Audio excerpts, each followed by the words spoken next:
Hey, it's Matt from Code Tech Tutorials. Doing a little talk today, just for you guys. I've been thinking a lot about the subject of being certain about things or being not certain about things, and I think I've pretty well came to the conclusion that you should never be certain about anything. And I'll tell you why if you'll stick around for a few minutes. You can see what I'm thinking, and get a chance to leave a comment and say your input or whatever you might think, whether you agree or not. This all stemmed from watching a video from John Somez, Bulldog Mindset. Almost just said Bulldyke on Mindset. No pun intended. I don't know why it almost came out that way. Oh God, what have I done? Bulldog Mindset. Yeah. Anyway, I love the guy, love the channel. I've been watching it for a while. He has some interesting takes on things. I don't want to say that I think he's right about everything or anything like that. I just, I appreciate his view on things. And he did a video sort of recently, it's been a while now, about flat earthers and why you shouldn't dismiss them, which seemed like he got a lot of critics really disliking that video, which I get because, come on, no one agrees with flat earth. Well, and if you do, you're a moron. So, but his point wasn't, it had nothing to do actually with flat earth. It's just, that was a trigger word apparently. His point was actually that you shouldn't dismiss them because you shouldn't dismiss anything, and you should have an open mind. And that you should always be willing to admit that you might be wrong. You should always look at the other evidence. And I sort of agree to an extent, but sometimes looking at the other evidence takes so much time, and you're already so certain about something that you should be spending your time working on whatever it is you're certain about, rather than pursuing the small off chance that you're wrong. So that's a really tricky thing, because it's just really subjective. Like, what's very real and true to me might not be very real and true to you. And that's just, something that's not easy to just keep going with. Everybody's got their own experiences, and that's their life. Like for me, for a long time, I didn't think that school was worth it. But now that I've been to school and earned a bachelor's degree in computer science, I'm 100% certain that it's worth it. I wouldn't go back and change that now. I should have done it sooner. And I have my reasons. But before I went and got this degree, I had my reasons not to. And I was pretty certain about that. However, I guess I managed to stay open-minded enough about that to end up going back and reaping the benefits of learning stuff sort of the right way. And, advancing my life that way. There's a lot of different things you can talk about here. One of the interesting ones to me that comes up in programming is comparisons, true-false comparisons, and branching if-else statements.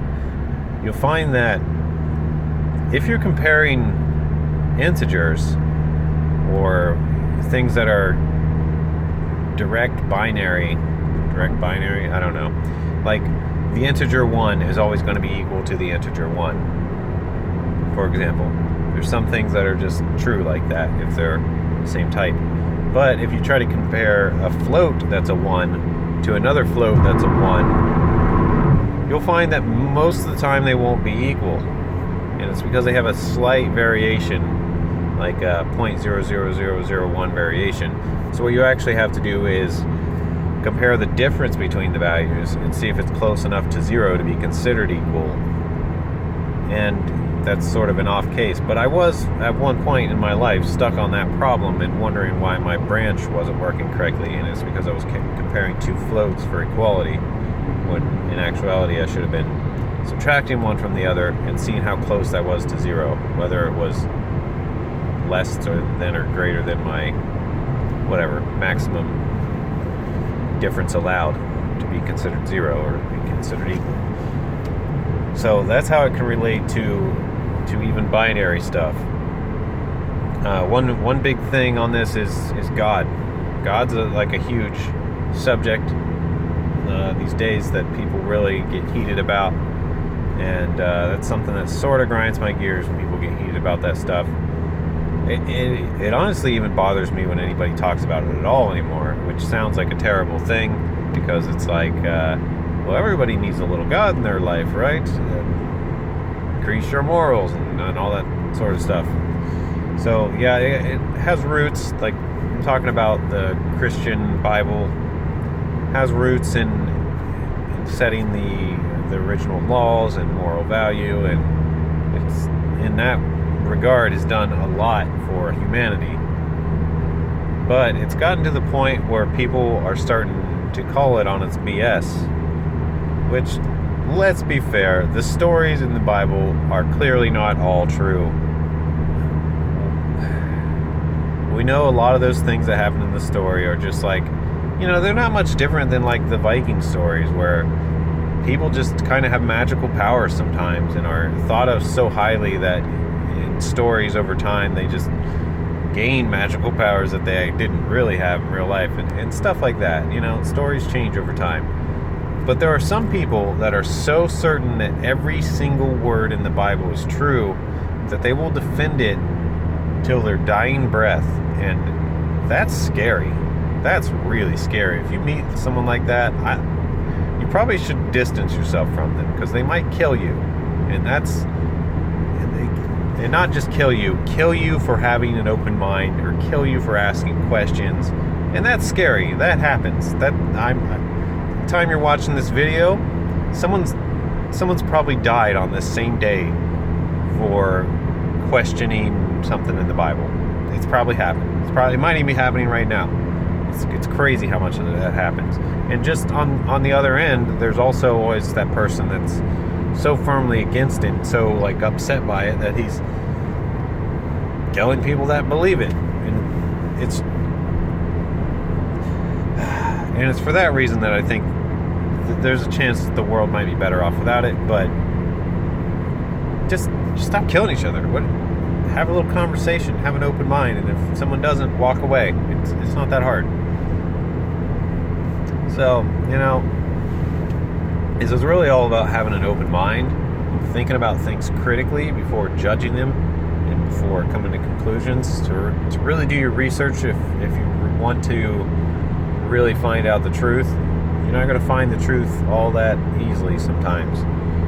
It takes a lot of digging, and if it's not worth pursuing, then don't. There's so many paths you can go down pursuing, and all of them have some value, but it's what's valuable to you and what's valuable to prove to you.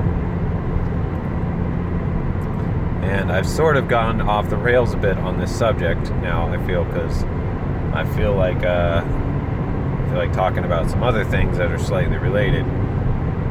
So, it's not easy to choose all these paths in life. Ultimately, you have to choose one that makes money. You have to. And that's not an easy thing either, especially when, this is how it works for me. Most of the ways of easily making money, such as getting a 9-to-5 job, I don't find that too difficult. I can just show up and talk about my skills and what I've done, and I can generally land a job about wherever. I'm not that nervous about it. I don't really attach a whole lot of value to it. I'm a little bit spoiled in that way, I guess. I know some people have a really hard time finding a job. I don't, and I don't understand why. People just like me, and maybe that won't be true on the internet. I don't know. I guess we'll see. I've definitely made some cringy videos that people didn't like, but my point on this is, I don't really believe in having a 9-to-5 job. I can't stand 9-to-5 jobs, yet I have one right now. The reason I do it is purely for the money. And no matter what you believe, no matter what you think is true or false, we have been born into a world where we are forced to be financially positive somehow, unless you're really good at like jumping through hoops and breaking systems and and stuff like our current president, then you pretty much have to figure out how to make a positive income. No matter what you do, no matter what you believe, no matter who you disagree with or agree with, and if you don't, you're stuck being a mooch, and that sucks. That's not a good way to be in. So you got to keep an open mind. You got to keep doing things that work and try things out until you find what's your truth, I guess. You know, a lot of people talk about that. What's your truth? And that's, I guess, what they mean by that is your story. And everybody's got their own story. So it might be worth it to explore down avenues you don't totally agree with, especially if you need to get out of the basement, so to speak, because you know that's no fun. I was stuck for years, not stuck really, but I played World of Warcraft for years, and I didn't really do much else, and that wore on my conscience in strange ways that I never would have expected. Never, ever, ever. Ultimately, looking back, I think the whole experience was really beneficial. Like, it seemed probably pretty bad at the time, especially to people around me, because I just like sat in a room and played WoW all day. But looking back, I made some really good friends that I'm still friends with to this day. And I really got a lot of new insight and perspective that I wouldn't have had otherwise, especially about working with big groups and handling people that are like off the rails and that sort of thing. Because inevitably, if you played WoW a lot, you ran into some ragers who would just try to wreck everything on their way out. And that's interesting, you know? Why would someone try to wreck everything on their way out? It really got me thinking about that sort of person. And those people are very real, and they're very common. I think they're becoming a little less common,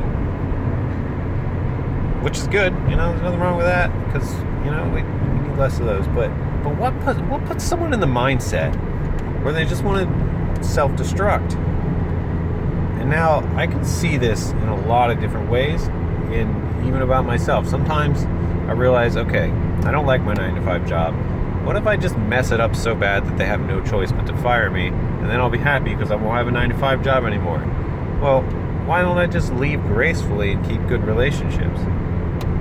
So that's the route I try to go if I'm going to leave a job, is maintain good relationships, leave gracefully. Why wreck everything on your way out? Why burn the bridges? Now, sometimes you have no choice to burn the bridge. But it's typically not a good idea. I mean, it's just gonna, you know, there's social media, people talk. You can't just hide anymore. You might as well just be yourself. Well, that's gonna do it for this video. I hope you enjoyed. Hope you learned something. Leave a comment below and do all the things you want to do. Click buttons, click bells. You know, I appreciate every viewer, and I hope to keep this channel moving forward. Can we get to 100 subs? That would be amazing if we could get to 100 subs. So please hit subscribe, and I'll keep doing videos as often as I can manage to. I just went through the biggest move of my life. I just moved a whole house full of stuff, and it was really draining, and that's why I took some time off. But I hope to be back on it, and I'm going to try to do videos as often as I can, whenever I come up with decent subjects, hopefully they're well received. If you have any questions or want me to do any certain subjects, just let me know. Drop me a comment or something. Maybe I'll leave my email somewhere, or one day get a Patreon account where I can take more internal feedback. But for now, this is just what it is. All right, hope you have a good day, and keep coding, keep learning, keep advancing.